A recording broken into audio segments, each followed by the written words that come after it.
hmm I was just looking at this Yucatan, Mexico. Oh, yeah. Jutting out like a thumb into the Gulf of Mexico. Now, this is probably pretty important to those that live there. Yes. But it says water is scarce. The people of Yucatan have been able to grow only three types of crops. The first includes maize, beans, and other Indian foods. Oh. The second type is the natural grassland in the north. Oh. This served as grazing lands when the Spaniards brought in horses, cattle, pigs, goats, and sheep. Yeah. Now, it was the Mayan Indians that first occupied the Yucatan. Yes, yes, yes. Spanish arrived in the 16th century. And then there was a Spanish adventurer named Francisco Hernandez de Cordova that discovered the Yucatan in 1517 on a slave hunting expedition. Now, Hernando Cortez, the famous Spanish conqueror of Mexico, met trouble with the Indians there in 1519. Then he discovered the lost cities of the former Mayan Empire with their temples and pyramids with intricate carvings. Now, I heard that it was the end of the world about 4 or 5 years ago. Yes. That the Mayan calendar had said that all of humanity would no longer be here today. Yes. And understanding the importance of a calendar, I understand the importance of appearance. Now, you'll notice in the mental health evaluation that Phyllis did, yes, that she actually wrote down her perceptions of my appearance, yes, as a homeless man. Yes, she does. Now, it would have been a lot different if I had a $10,000 suit on. Yes. I had a monogrammed shirt on. Yes. Had French cufflinks. Yes. I had a tie on. And I was sitting there in the public defender's office discussing the questions that she had for me. Yes. Now, I thought it was a fair evaluation of my appearance. Yeah. But I think that the bias and the prejudice against myself, yes, for wanting to have the correct appearance when being questioned by an evaluator. Yeah. Now, I did show Phyllis the forgeries of the ex-officio Superior Court clerk. Yeah. And then I informed her that I was not given any due process when they issued the protection order for 10 years. Yeah. And then I probably told her I wasn't in Brennan, Washington on or about June 16th of 2017. Right.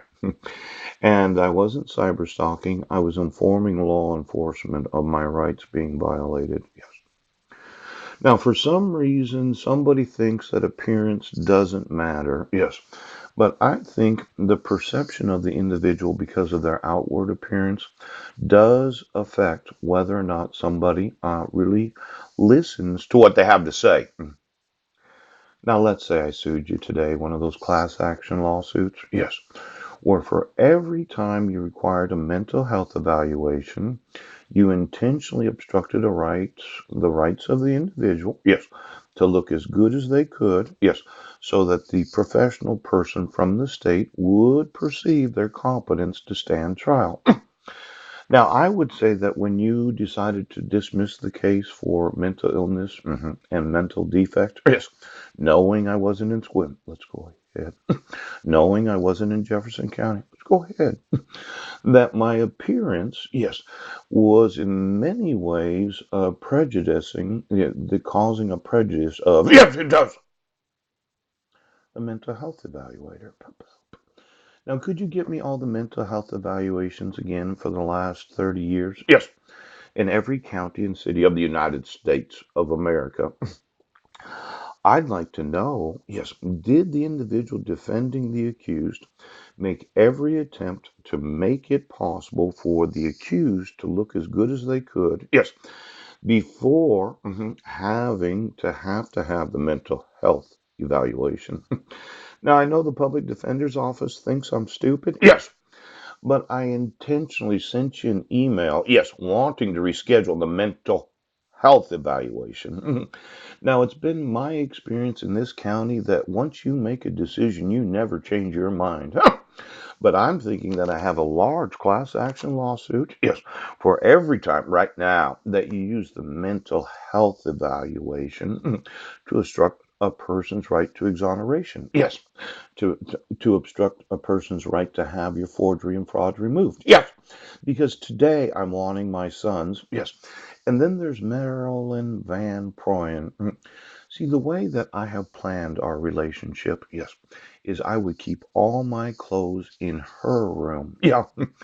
I do not keep any clothes in my room except for the clothes that I wear.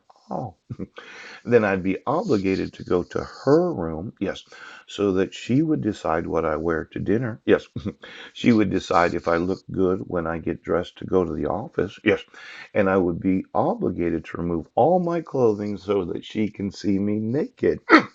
Now, I'd like to ask Marilyn, yes, she would, yes, she would you like to have my clothing in your room so that I have to go?